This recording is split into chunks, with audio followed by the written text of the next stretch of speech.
Naglabas ng patunay mga kababayan si Manong Chavit Singson na sinungaling si Bongbong Marcos. At ang kanyang inilabas sa ebidensya, walang iba kundi ang video mismo ni Donald Trump mga kababayan ng Amerika. I love it, I love it, I love it. Talagang malaking sampal ito kay Ngagba mga kababayan. At sa tingin natin, pag-iinitan na naman ito si Chavit Singson. Baka siya naman ang isusunod mga kababayan na ipapakulong. Panoorin niyo po ha. Mga kababayan, magandang oras po sa inyo lahat. Magandang araw! Oras lang sa kanya mo. Madali lang kasi itong live ni Manong Chavit mga kababayan eh. Nandito naman po tayo para patunayan Ang na ano? sinungaling si Bongbong Marcos. Pero no need na patunayan Manong Chavit. Alam na naming sinungaling. Pero go on. Dagdagan mo pa ang mga ebidensya ng pagiging mambubudol yang sinagba. Dinala si ex-president Rodrigo Duterte sa Hague. Pinahuli. Hindi dapat dahil tayo may sariling sistema, may sovereign nation tayo, may sarili tayong justices. Maliwanag mga kababayan ha. Maliwanag na nakasaad sa Rome Statute ha. The Court of Last Resort ang ICC. Papasok lang yan mga kababayan kung hindi na functioning ang korte ng isang bansa. Pero pinapatunayan lang nito mga kababayan na yung pagkahuli ni Tatay Digong Duterte, pinapatunayan lang na yung ICC ginagamit sa pamumulitika. Kaya nga gusto yang i-dissolve ni Trump mga kababayan eh. Bago bumaba si Trump, talagang gagawin niya ang lahat mga kababayan dahil kung hindi yan madedissolve mga kababayan bago mag 2028, pagbaba ni Trump, si Trump mismo ang huhulihin ng taga-ICC at ipapakulong mga kababayan doon. Gagamitin yan sa politika. At ilan na nga ba ang nag-withdraw ng mga countries mga kababayan? Marami na. Nung mag-umpisa si Trump na sinabi niya na i-abolish ang ICC, Venezuela, Burkina Faso, Mali, Niger, Chad. Mga bansa yan mga kababayan. At karamihan dyan, African countries except sa Venezuela. 5 na mga kababayan na sunod-sunod na nag-withdraw. Umpisa pa lang yan. Marami pa ang napaplano. Tapos itong bangag mga kababayan nakipag-cooperate sa ICC. Solto sa justice system natin. Hindi dapat dinala sa Hague. Para patunayan sa inyo, kahapon lang, nag-meeting na ang kabinete ni President Trump. Ayan! Basahin nyo yung... Trump says Rubio working to bring ICC to heel to defend Bibi and others. Sinong Bibi? Gandang hari? Yung pinag-usapan nila, pakinggan nyo sa Facebook ko. Ilalabas kayo na maling-mali ang ginawa ni Bongbong Marcos kay President Rodrigo Duterte. So inaasahan po natin na sa lalong madaling panahon, maiuwi din natin si ex-President Rodrigo Duterte na kinakatakutan ni Bongbong Marcos. Bangag. Sana nga na mga kababayan, ma-dissolve na yung ICC na yan Kaso nga lang kung if ever mga kababayan, bago mag 2028, baka kalaya si Tatay Digong. Huwag mo lang pauwiin hanggang andyan si Bangag. Baka igaya nila kay Ninoy Aquino mga kababayan. Gaya na sabi ni VP Sara, huwag kang uuwi muna. Dahil magiging Ninoy Aquino ka. Tapos galit yung mga dilaw. Huwag yung para kay Ninoy, huwag yung para kay Ninoy. Malayong-malayo si Tatay Digong kay Ninoy. Ang kinutukoy ni VP Sara na pinapatay ng mga Marcos. Yan mismo mga kababayan ang senaryo. Gusto nila, andun lang. Exile ka sa labas. Umuwi Sabi pa nila mga kababayan na, bakit? Pinagamot pa nga ni Marcos? Kung gusto mamatay, dapat hinayaan na lang daw mamatay. Pinagamot niya mga kababayan dahil nakakulong habang nagkasakit mga kababayan Tapos, kung mamamatay yun sa kulungan, yan ang mag-i-spark ng revolusyon dahil namatay dahil pinakulong ni Panot. Hindi pala ni Panot. Pinakulong ni Marcos Sr. So pinadala mga kababayan sa Boston. Pero ang gusto nila, dyan ka, ma-exile ka. Kahit pa paano, yan dalawang magpapamilya niyan mga kababayan, magkaibigan yan dati. Andun na exile, pinilit na umuwi. Bang!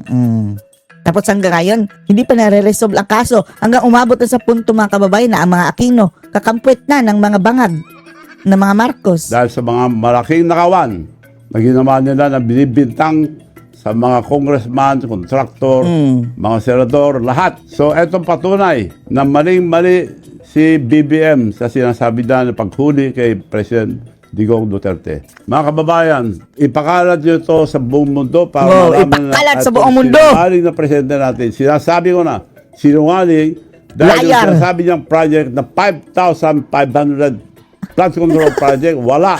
Ninakaw lahat. Wala eh. Parang walang nangyari, no? Yung 5,500 flood control. Parang wala lang. Delikado to si Chavit, mga kababayan. Baka sooner or later, kakasuhan ito ng plunder, no bail. Dahil talagang iniisa-isa na sila eh. Loren Legarda at Leandro Leviste. Wala na mga kababayan. Up next na pati si Cayetano. Kaya ito ginagawa ni Manong Chavit mga kababayan. Napaka-risky nito. Gayon pa man, ginawa pa rin niya para sa bayan. Saludo Trilyon kami. ang ninakaw. Trilyon. Hindi lang bilyon-bilyon ngayon. Hindi lang pasampan yung tatay niya. Trilyones. So, Trilyanes. mga kababayan, mga ipakababayan sa ibang bansa, magising po tayo lahat. Gising na kami. Magkaisa tayo. Hindi dapat magtagal si BBM. Alaka, may sanitation ka. Oh, pero idaan sa legal ha. Legal na paraan mga kababayan ha. Dahil sa ginagawa sa ating bansa, kinukulong lahat Oh. ang mga kritiko niya. Talaga? Hindi na niya si Duterte na illegal lahat, walang warrant Oh. pares. Yun lang po. Maraming salamat po sa inyo lahat.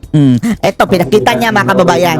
Talk about that, Huh? not that they're not important, but there's some other issues happening around Ito yung laman ng pinupunto ni Manong Chavit mga kababayan. the world, Mr. President. Oh, lima na, ha? Lima na, nag-withdraw. Attention, I think they deserve to mention today. The first is the International Criminal Court. It's an illegitimate international organization that, frankly, illegitimate. They've made themselves illegitimate because they claim that even if you're not a member of that court, they can come after you. Illegitimate mga kababayan. Ang problema kasi ito kasing Amerika, kagaya ng Russia mga kababayan, kahit pa hindi sila miyembro ng ICC, tapos 'di ba mayroon silang sigalot sa Iran, mayroon silang sigalot sa Ukraine at iba pang country. Kahit hindi sila miyembro, kung yung kaaway nila na country mga kababayan miyembro, ay huhulihin pa rin sila. So si Trump mga kababayan, pagbaba niyan sa pwesto, huhulihin yan ng ICC. Kaya i-dissolve niya. O kaya mga kababayan, inoperate nila ngayon. 5 ng country ang nag-withdraw.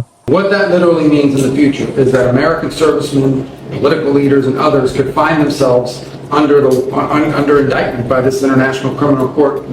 If you want to know a little bit about it, Jack Smith used to work there. These are the people that think they can go out and basically indict any world leader and haul them into The Hague.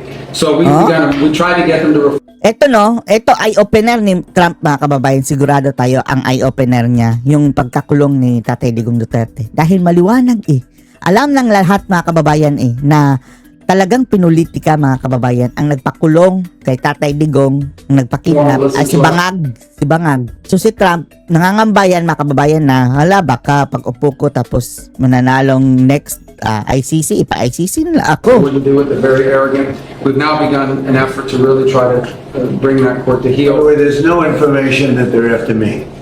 It could happen. But just so you know. It could happen. Talking about it, I'm saying, that means he's not trying to defend me. He is trying to defend Bibi and various other people. But there are many people that shouldn't be looked at that way. But there is no indication that I'm one of them. At this Not yet. Not right now.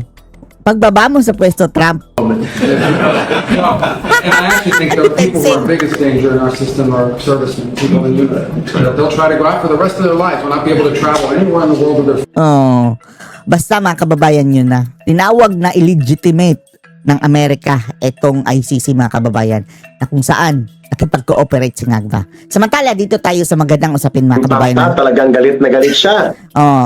Pinag-usapan nila yung impacta mga kababayan.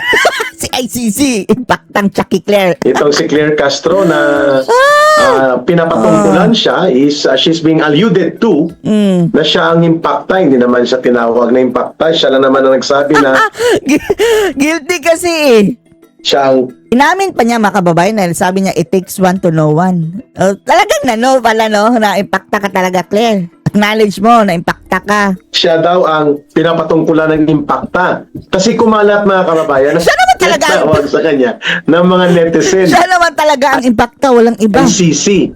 Impactang Claire Castro. Pinatulan din niya mga kababayan, galit. Impacta kasi Si Galit Amy siya. kasi, Eric. Si Amy ang nagsabi.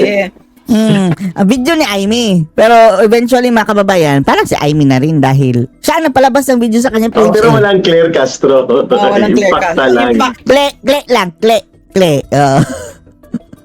Hindi tinuloy. Tang Claire lang, gano'n. Impact ang Claire, gano'n. Ah. Kaya galit na galit siya. No? Nagpagpapakita po ito mga kababayan na ganun kababaw po. At Ang ganun babaw ng mga walang buwisit. kabuluhan ang takbo ng mga opisyal, ang utak ng mga opisyal dyan sa Malacanang na inilagay ni Marcos. Kapareho lang din sa kanya. And siguro kuhanan ko ng reaksyon si Ma'am Lorraine at mag-interact kami dito sapagkat tinanong din siya ng mga reporters, Undersecretary Claire Castro, ano kayo Bata ka ba? ang magiging gain ng bansang Pilipinas sa paglulunsad Oh, anong magiging gain sa paglunsad ng racket? Visit. nitong racket? Wala siyang may sagot. Sabi niya, well, yan ay palatandaan na umuunlad tayo. Muunlad ng mukha mo. Common sense lang naman yan, sabi niya. Common sense. Ikaw ang walang common sense, Claire Castro. Yun mo, Ma'am. spokesperson yan? No? Grabe, no? Alam mo, Natawa kami ni Ma'am Lorraine, pero on the serious angle, Ma'am, how do you look at this kind of communication projection at mga communicator ng gobyerno ni Marcos Jr.? Bangag. Go ahead po, Ma'am Lorraine. Bangag. alam mo yung I'm going to tie it up with the SONA of BBM 2 days ago, 'di ba? Yung actually yung kinikwento ni BBM doon, hindi ka panipaniwala yung mga numbers, yung mga para talagang report siya ng Budol. not even an assistant secretary eh. Talagang hindi, no? Tapos dapat Chismosa lang mga kababayan, kagaya ni Matibag. trabaho ni Claire Castro yon, sinasabi niya ba kung ano man yung mga programs ni Bongbong Marcos kung meron man, 'di ba? Na hindi Puro pa nga mga plano. ka panipaniwala. Pero yun ang trabaho na ni Claire Castro na isinisiwalat niya sa taong bayan. Yung Ano lang mga kababayan, parang siya ang nagpapalusot sa mga gusot na bangag, no? Ako nang bahala explain sa kagaguhan mo nga. ginagawa ng Pangulo at ng Executive para sa taong bayan, 'di ba? Kaso hindi niya alam talaga yung trabaho niya, and which is emblematic of the Marcos administration. None of them there, they all look like fools. All of them. All Mga of baliw. them. Nobody there knows how to do their jobs or what their jobs are, 'di ba? So, Lahat mga mukhang ulul talaga. imagine to, Hindi yung lang mukha. question na yon, no? Dapat ang linaw nung sagot niya eh. 'Di ba dapat may malinaw siyang sagot? Common sense lang daw mga kababayan, pag-unlad. Simbolo lang daw ng Dapat, pag-unlad. for instance, maybe we're going to have satellites because Wala, hindi satellite mga kababayan. Wala nga purpose. Testing lang mga kababayan na pwede tayong magpalipad ng quitis rocket. Yung unang palipad nila next year mga kababayan, walang purpose. Ang purpose lang nila na makita lang na nakapagpalipad sila. Wala itong nati-check mga kababayan na anong mga data, wala rin ipapadala doon. At hindi nga aabot sa kalawakan dahil 5 kilometers lang, mas mataas pa ang lipad ng eroplano mga kababayan. don't have satellites yet and we're renting satellites and she should have had figures, no? Wala kasi. Wala talaga. Kaya walang kwenta. So but why do you need communications, diba? You need communications because it makes the people, you're accountable to the people, and if you're doing your job, no, sa executive, then it makes the people feel very trusting kayo. They can trust you, and it gives them that sense of wellness, diba? But instead, you put somebody there like Claire Castro. I mean, Marcos is stupid. terrible. And how can you blame Claire Castro? Mahirap, 'di ba? Yung trabaho niya na siya yung We can blame her sa kanya kaidyotan dahil bakit pumayag din siya niyan? Pareho kasi ng mga utak mga kababayan. Kung ano yung amo, yun din yung mga tauhan. report sa isang tao, sa isang president, kunwari, na wala namang ginagawa, 'di ba? Kundi magnakaw. Alam naman i-report niya yung gold reserves na binenta ay ninakaw ni Bongbong Marcos. Pagka hindi naman niya makwento 'yun, 'di ba? So, Puro kasinungalingan. words, no? And yet, she doesn't do her homework kasi it's not asked of her eh. It's not asked of her. Hindi hinihingi sa kahit na sino sa kanila ang gawin ang trabaho ninyo na magsilbi sa Pilipino at wag magnakaw kung hindi ko ano lang hinihingi ni Bongbong Marcos. Protektahan ninyo ako. Isipin mo, Claire Castro, pinapasahod ka ng taong bayan, ha? Hindi ni Bongbong Bangag. Pinahiram lang niya ang kay Bangag ang kapangyarihan niya. Habang nagnanakaw ako sa Pilipino, at saka talagang iputan natin silang lahat, no? Talagang we can shit on the Filipino people kasi yan ang message Sa ni ulo pa Marcos tayo talaga sa naputan. Pilipino, no? Hayagang pagsisinungaling. So lahat sila, tinan mo si Matibag, tinan mo si John Vic Remulla, tinan mo lahat mga sinungaling, lahat sila mga si PNP sinungaling, lahat AFP sinungaling. Just Conord sinungaling, 'di ba? Lahat sila. So si Claire Castro hindi sinungaling, mga sinungaling. Ay, number 1 nga yan eh. Number 1 sinungaling. Aling, 'di ba? Tapos paiikutan pa tayo na kunyari mag-file ng charge kay Martin Romualdez. Alam naman natin hindi, 'di ba? So Wala pa, nauna pa nga siguro sila Leandro Leviste. Claire Castro is really a faithful copy of Bongbong Marcos. Faithful alter ego. Babaeng, mga kababayan, pinagsamang Bangag, Tambaluslos, Larry Gadon, Lisa. Si Claire Castro kasi ma'am, ang kanyang qualification, kung bakit siya inilagay para mangbardagulan, Yeah. para mangbastos, Yeah. at mang-atake. She's not a presidential communicator. Ang tawag ko nga sa kanya, barker eh. Kung ikukumpara mo siya, mas magaling Aso. pa minsan sa kanya, yung mga tumatawag dyan sa may farmers Cubao na, Cubao, lugro. Yun na, bibenta ng lumpia. Tipolo. Ganyan lang naman ang kapasidad ni Claire Castro, kahit abogada ito, pero hindi siya nag-aaral ng kanyang proper Walang utak, walang utak, system. mga kababayan. Ng isang presidential communicator. Ang ginagawa niya, kung anong mga pwedeng i-atake sa mga Duterte political camp, yun lang ang ginagawa. Parang troll, vlogger na troll, walang kakwenta-kwenta ang mga pinagsasabi, and she does not communicate government programs. Correct. But she is using government and especially presidential platform. Malaking tanong yan, Ma'am Lorraine, at pananagutan kay Marcos. Kasi mananagot yan si Marcos eh. Inaabuso ni Claire Castro ang Office of the President, ang pundo, ang resources, ang plataforma, at ginagamit niya ang presidential authority para manloko. Tapos, yan pa talaga ang mukha ng Pilipinas, mga kababayan, pagdating sa international. At mangbardagulan sa tao. Yan lang talaga ang qualification niya. Sabi ko nga, okay lang kung ang trabaho niya magtawag ng mga sasakay sa mga biyaheng Cubao, Yeah. Antipolo. Pero ang trabaho niya ay dapat magpaliwanag sa taong bayan ng programa ng gobyerno. So ang only qualification mayroon si Claire Castro ay ang pagkabastos at pagkabalahura ng kanyang bunganga. Halimbawa, nagpumuna si Vice President Sara Duterte tungkol sa mga katiwalian at korupsyon at mga abuso sa pundo na nangyayari sa gobyerno ni Marcos. Ang sagot niya, is the Vice President talking to herself? Di ba kabastusan yun, mga kababayan? Sapagkat lehitimo, may batayan, at nagsasalamin sa sentimiento ng taong bayan ang pagtatanong at komentaryo ng Vice President. Pero binabastos siya ni Claire Castro. That's what I mean, na kailangan siya ni Marcos para mayroong bastos, may mang bardagulan, may mang haras. At kaya nga, di ba, ang boses din niya yun ang kumakalat sa yung parang ang kausap niya, itong namatay na si Lipata, si Alicia Lipata, pinapagalit tungkol sa troll operation.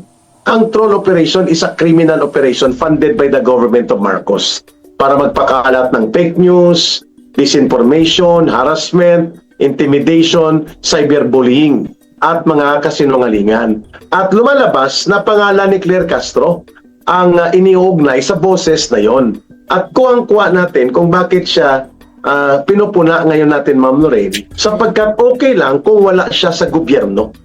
Hindi okay na gamitin niya ang gobyerno, ang pundo at resources at kapangyarihan ng Office of the President para gumawa ng criminal operations like cyberbullying and cyberlying and harassment like what she's doing right now. Yan po ang bakit tinawag siya appropriately na impactang Claire Castro. Yun pong konteksto kasi halos kasamaan ang lumalabas sa bibig niya at hindi kabutihan na pagpapaliwanag para sa mamamayan.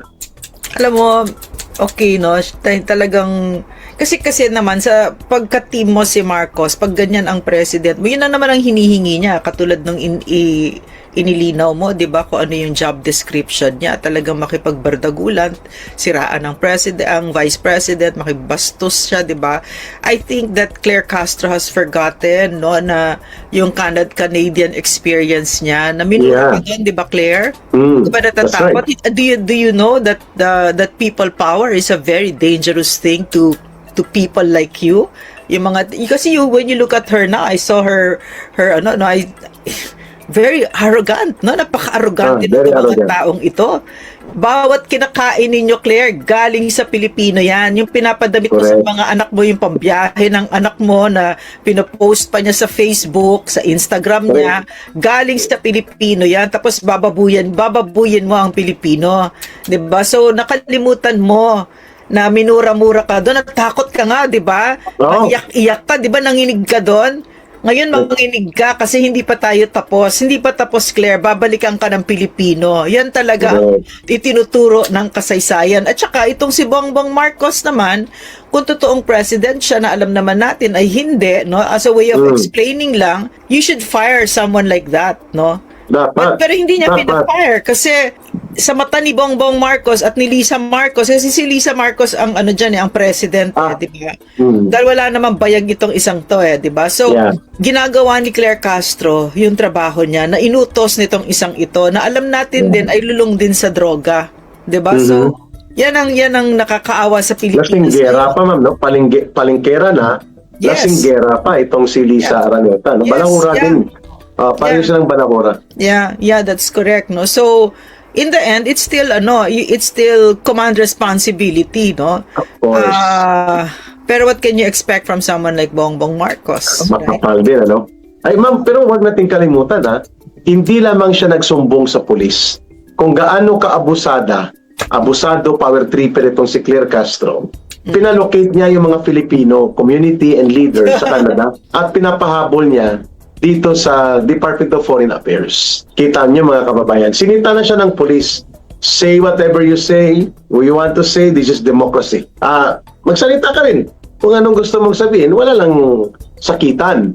Parang sinabihan siya ng pulis ng ganon. Hindi pa siya nakontento, mga kababayan, pinahanap niya isa-isa itong mga napicturan at ngayon, ang Department of Foreign Affairs obligado na mag-coordinate sa Immigration Authority ng Canada dahil lamang nagmamaktol itong si Claire Castro at siya ay nakatim ng public humiliation, a sign of anger ng mga Pilipino sa Canada, Ma'am Lorraine. Kaya abusado na, power trip pa at feeling entitled na dapat protektado siya. Yeah, but Eric, they get their cues from Bongbong Marcos. All Yeah, of them, correct. no? And the cue that Bongbong Marcos has given to this mga amuyong niyang mga walang hiya is that they own the Philippines. Na they can do whatever they want. Pwede natin iputan ng mga Pilipino. Tapos pag ang stupid pa nitong impactang ito. Kasi Canada yon, Claire, bobo ka ba? Very, very liberal. Tsaka mga libertarians yung mga nandun, di ba? Tinignan Tsaka siya ng mga police. Canadian citizens yun, idiot, di ba? Yeah, citizen. Wag mong iisipin na pareho ang Canada sa Pilipinas. Ito mga tangang ito, na lasing sa kapangyarihan, akala nila kahit saan sila umapak, special sila. Mga Yan. Pumas. Kaya gusto ko nung saan ba nagpunta ito si Bangag, yung humawak siya sa Canada din. Canada. Siya mismo humahawak ng payong niya. Hindi kayo special, Claire. Mga pasweldo lang namin kayo, okay? Canada. Kumbaga, atchoy ka namin, Claire, okay? Yeah, Kayo, kahit yung amo mong adik, mga atchoy namin kayo, pasweldo namin kayo, okay? Tama. Walang hiya. At sa tingin ko, ma'am, deserve niya ang reaksyon ng mamamayan through our netizens kasi, ma'am, nag-trending siya yung impact na Claire Castro.